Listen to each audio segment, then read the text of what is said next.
Hello everyone. आज हम loss of synchronism के बारे में समझेंगे। उसे समझने के पहले हम थोड़ा स्टेबिलिटी की कंडीशन को समझ लेते हैं। स्टेबिलिटी एक्चुअली होता क्या है? स्टेबिलिटी होता है कि अपोजिट फोर्सेस के बीच में इक्विलिब्रियम को मेंटेन रखना। हमारी मशीन्स कैसी रहती है? सिंक्रोनस मशीन कैसी रहती है? इंटरकनेक्टेड रहती है। वो इंटरकनेक्टेड सिंक्रोनस मशीन आपस में सिंक्रोनिज्म मेंटेन करके रखती है। इसका मतलब ये है कि यदि कोई एक पर्टिकुलर सिंक्रोनस मशीन की स्पीड बढ़ जाती है तो दूसरे की भी स्पीड उसी के साथ में बढ़ना चाहिए। ये सारी जो स्पीड बढ़ना और स्पीड कम होना, ये सारा कुछ एक साथ में होना चाहिए ताकि फ्रीक्वेंसी जो रहे वो सिस्टम की कांस्टेंट मेंटेन रहे। ठीक है, तो सिस्टम में क्या होता है, एक के बाद एक रिस्टोरिंग फोर्सेस रहते हैं जिनके माध्यम से ये इक्विलिब्रियम को मेंटेन करके रखते हैं। तो सिस्टम में यदि इक्विलिब्रियम मेंटेन रखना है तो किन दो फोर्सेस के बीच में इक्विलिब्रियम मेंटेन करके रखना होता है? एक होता है आपका आउटपुट इलेक्ट्रिकल टॉर्क और दूसरा होता है आपका इनपुट मैकेनिकल टॉर्क।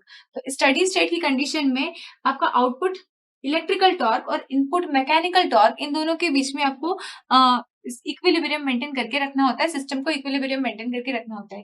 यदि सिस्टम में कोई डिस्टर्बेंसेस होते हैं किसी कारणवश, चाहे वो फॉल्ट हो, चाहे वो ओवरलोड हो, चाहे किसी भी कारण से यदि डिस्टर्बेंसेस पैदा होते हैं सिस्टम में, तो हमारा सिस्टम जो रहता है उसका इक्विलिब्रियम डिस्टर्ब हो जाता है। उसके कारण से क्या होता है? एक्सेलरेशन या डी एक्सेलरेशन होता है। यदि लोड कम हो गया है तो एक्सेलरेट होगा, यदि लोड बढ़ गया है या इस टाइप का कोई डिस्टर्बेंस हुआ है जिसके कारण से लोडिंग इफेक्ट आ रहा है तो डी एक्सेलरेट होगा। इसके कारण से क्या होता है, कोई एक जनरेटर जो है वो टेम्परेरीली फास्ट रन करता है कंपेयर टू अदर जनरेटर्स। दूसरे जनरेटर्स के कंपैरिजन में एक जनरेटर की जो स्पीड रहती है वो बढ़ जाती है। इसके कारण से क्या होता है, उन दोनों के बीच मतलब जो रोटर एंगल होता है डेल्टा, डेल्टा की यदि हम बात करते हैं तो वो फास्टर मशीन का जो रहता है वो डेल्टा, स्लोअर मशीन के कंपैरिजन में डेल्टा जो रहता है उसकी पोजीशन जो रहती है वो एडवांस होती है। इसका मतलब इन दोनों के बीच में डेल्टा क्रिएट हो जाता है। इसके कारण से कुछ लोड जो रहता है, जो स्लोअर मशीन का रहता है, वो फास्टर की तरफ ट्रांसफर हो जाता है। फास्टर की तरफ लोड ट्रांसफर होने के कारण से अब उसकी स्पीड जो रहती है वो धीरे धीरे कम होने लगती है। इस तरह से पावर एंगल रिलेशनशिप मेंटेन करके रखते हैं और स्टेबल रीजन में काम करते हैं। लेकिन ये कब तक हो सकता है? स्पीड यदि कुछ एक बियॉन्ड कोई सर्टेन रेंज के बाहर चली जाती है तो ये जो डेल्टा है, डेल्टा आपका 90 डिग्री को एक्सीड कर जाता है, तब हमारा सिस्टम जो है वो वापस इक्विलिब्रियम की पोजीशन में नहीं आ पाता है।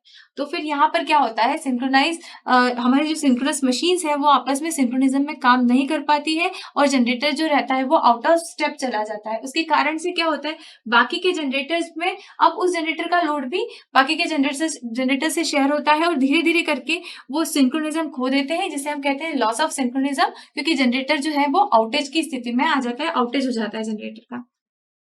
तो यहाँ हमने देखा लॉस ऑफ सिंक्रोनिज्म क्या होता है कि जनरेटर की स्पीड एक किसी पर्टिकुलर जनरेटर की स्पीड बहुत ज्यादा हो जाती है जिसके कारण से उस मतलब वो ओवर वोल्टेज ओवर करंट की स्थिति में आ जाता है और जिसके कारण से जो प्रोटेक्शन सिस्टम हमारा होता है वो इनेबल हो जाता है और हमें मजबूरन उस पर्टिकुलर सिस्टम को, उस पर्टिकुलर जोन को आइसोलेट करना पड़ जाता है, जिसे आइलैंडिंग सिचुएशन कहते हैं, वो भी ताकि अनस्टेबल कंडीशन जो है, अनस्टेबल सिस्टम जो है हमारा, वो सेपरेट हो जाए हमारे स्टेबल सिस्टम से, हेल्दी सिस्टम से।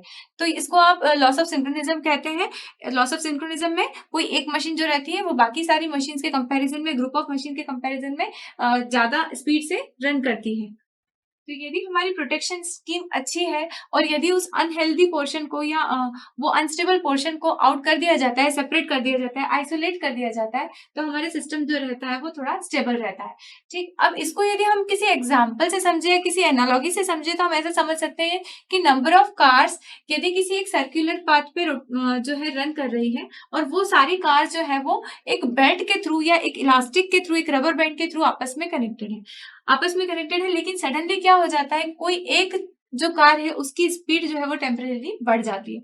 अगर उसकी स्पीड टेम्परेरी बढ़ जाती है तो चूंकि वो इलास्टिक है, बाकी की कार से भी वो उस इलास्टिक से कनेक्टेड है, तो बाकी की कार का जो इलास्टिक रहेगा वो क्या करेगा, उसको अपनी तरफ खींचेगा, उसको स्लो डाउन करने की कोशिश करेगा। इस तरह से क्या होता है, वो स्लो डाउन हो जाती है और कंपेरेटिवली जो स्लोअर कार्स जो थी वो थोड़े से फास्टर रन करने लगती है ड्यू टू फर्स्ट वाली कार। तो इसके कारण से क्या होते हैं, वो दोनों वो सारी कार्स जो रहती है वो एक नई स्पीड पे रन करती है और स्टेबल रीजन में काम करती रहती है। तो ये इसी तरह से हमारा जो है वो जनरेटर भी काम करता है।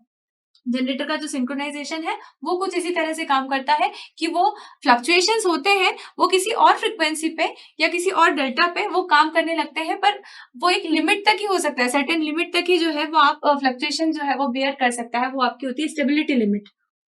तो किसी भी सिंक्रोनस मशीन में डिस्टर्बेंस के बाद में जो इलेक्ट्रिकल टॉर्क होता है, चेंज इन इलेक्ट्रिकल टॉर्क होता है, उसको किस तरह से रिप्रेजेंट कर सकते हैं? ये क्या है? Change in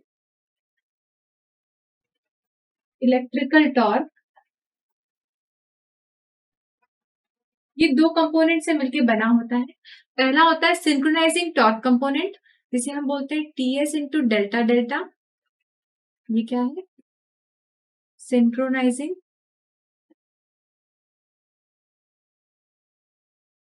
torque component. और सेकंड आपका होता है डैम्पिंग टॉर्क कंपोनेंट, जिसको कि रिप्रेजेंट करते हैं capital T D delta omega. Damping torque component. So synchronizing torque component is a component of torque change in phase with the rotor angle perturbation delta delta। ठीक है। और जहां हम T D delta omega की बात करते हैं, it is a component of torque in phase with the speed deviation delta omega and referred to as the damping torque component. ठीक है। तो ये दोनों जो रहता है, इन दोनों से मिलकर आपका बनता है चेंज इन इलेक्ट्रिकल टॉर्क।